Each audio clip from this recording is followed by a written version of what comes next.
मुसलमान वो है जो एक दूसरे के लिए अपनी जान दांव पे लगा देता है। मुसलमान वो नहीं होता जो एक दूसरे की रोजी रोटी बंद कर दे। मुसलमान वो नहीं होता जो एक दूसरे के कारोबार को बर्बाद करने के लिए तावीज गंडे और शिफली इल्म करता फिरे और तावीज और गंडे उसकी दुकानों के सामने गाड़ता फिरे। और ऐसे पता नहीं ये कठमुल्ला भी पैदा हो गए। एक ढूंढो तो 1000 मिलते हैं गालिब।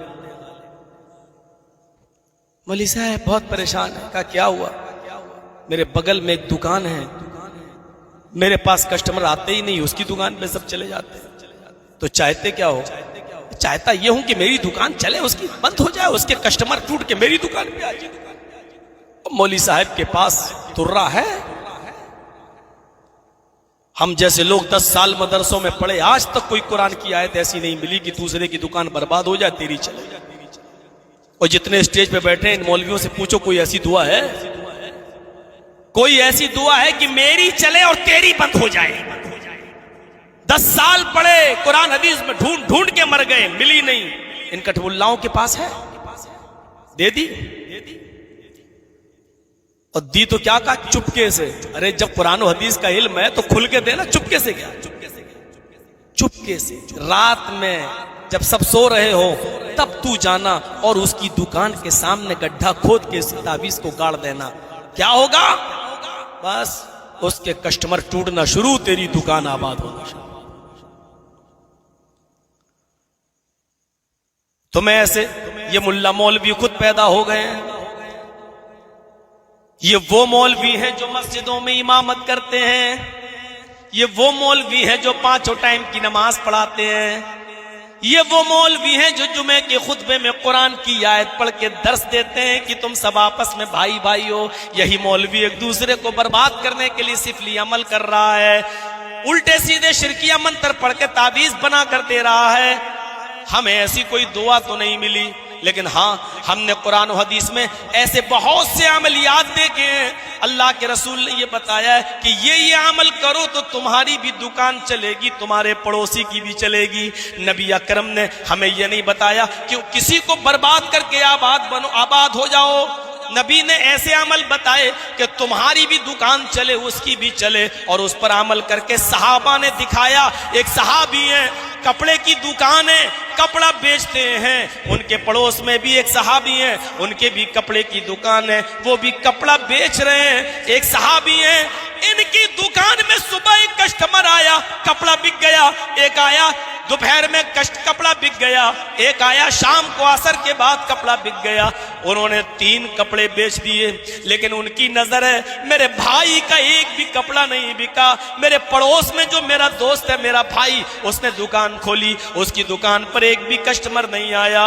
मेरे पास इतनी इनकम हो चुकी है कि मेरी बीवी, मेरे बच्चे, आज का चूल्हा जल जाएगा और खाना खा लेंगे, लेकिन अब फिक्र हो रही है तो मेरे भाई का चूल्हा कैसे जलेगा। एक और कस्टमर आता है और कहता भाई कपड़ा दे दो। ये सहाबी कह रहे हैं भाई जिस किस्म का कपड़ा तुम्हें चाहिए वो खत्म हो गया है, वो कपड़ा मेरे भाई की दुकान पे मौजूद है, तुम उस दुकान से ले लो। इसलिए नहीं, ऐसा नहीं कि कपड़ा है, नहीं है, लेकिन इसलिए उधर भेज रहे हैं ताकि उसकी भी बिक्री हो जाए और उसको भी कुछ इनकम हो जाए, उसके घर में भी चूल्हा जल जाए। इन्होंने कपड़ा नहीं दिया और अपना कस्टमर उसके पास रेफर कर दिया। मेरे प्यारे साथियों, हमें जनाब मोहम्मद रसूलुल्लाह ये तालीम दे रहे हैं और ये पैगाम हमें देकर गए। एक दूसरे की हमदर्दी हमारे दिलों में होना चाहिए। यहाँ तो हमने कभी सोचा भी नहीं, हमने कभी जुर्रत भी नहीं हुई कि हम इस तरीके का कोई कारनामा अंजाम दें, लेकिन मुसलमान हैं। मजाल है कि कोई हमें काफिर कहकर तो देखे। मजाल है मेरे भाइयों, आज हम जिस दौर से गुजर रहे हैं ये इतना नागुफ्ता बेदौर है कि जिसके बारे में तस्करा करना भी सही नहीं है। मेरे भाइयों, इशारा करना भी गलत है। आप जान रहे हो जो बोल रहा है वही अंदर जा रहा है। सूरत हाल आप देख रहे हो।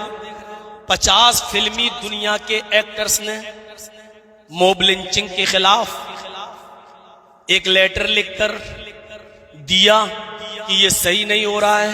वो 50 देशद्रोही का मुकदमा उन पर चल गया। सूरत हाल ये है कि जब आजम खां जैसी शख्सियत पर जो कैबिनेट मिनिस्टर रह चुका हो और उसके ऊपर 80-80 मुकदमे दर्ज हो जाएं। हालात इस स्टेज पर पहुंचे हैं कि बकरी चोरी जैसा मुकदमा भी लग जाए। मेरे भाइयों, तो मौलवी जर्जीस फिर बेचता क्या है? हम लोगों की हैसियतें क्या हैं? इसलिए जलसा कराने वालों, मौजू का इंतखाब जरा सोच समझ कर देना। किसी को भी, हमें मालूम है वाहवाही करने वाले बहुत हैं, हमें मालूम है सेल्फी लेने वाले बहुत मिलेंगे, हमें मालूम है हाथ में हाथ डालकर चलने वाले बहुत मिलेंगे, आओ जर्जी साहब झूठी हमदर्दियां दिखाने वाले बहुत मिलेंगे। लेकिन जब किसी पर परेशानी आती है और जब किसी को जेल की सलाखों के पीछे रहना पड़ता है, उस वक्त समझ में आता है कि असली हमदर्द कौन है जो अच्छा हमदर्दी निभाता है। ये सब इस दौर से मैं गुजर चुका हूं और इससे हमसे ज्यादा तजर्बा इसका आपको नहीं है। मेरे भाइयों, बड़े बड़े अपने कमरों में घुसे रहे हैं मेरे प्यारे साथियों, इसलिए वो हमसे मिलने नहीं आए कि हम भी लोगों के निशाने पर ना जाएं। हम अच्छी तरीके से जानते हैं हमसे ज्यादा इस मामले में आपको तजर्बा नहीं है, इसलिए हमें मौजू देना बंद करो। हमें अच्छी तरीके से मालूम है कि हमें क्या बोलना चाहिए और किस मौजू पर खिताब करना चाहिए, और हमें मालूम है कि तौहीद जैसा मौजू तुम हमें दे रहे हो। हमें मालूम है कि मौलवी जर्जीस का ये मौजू तुम बर्दाश्त नहीं कर पाओगे। हमें मालूम है कि इस तौहीद के मौजू पर जब मैं बोलूंगा तो मुझे पता है अभी एक केस खत्म नहीं हुआ, दूसरा एक और चल जाएगा मेरे ऊपर। मेरे भाइयों, हमें अच्छी तरीके से मालूम है, इसलिए हमने आपके रिक्वेस्ट को रिजेक्ट कर दिया।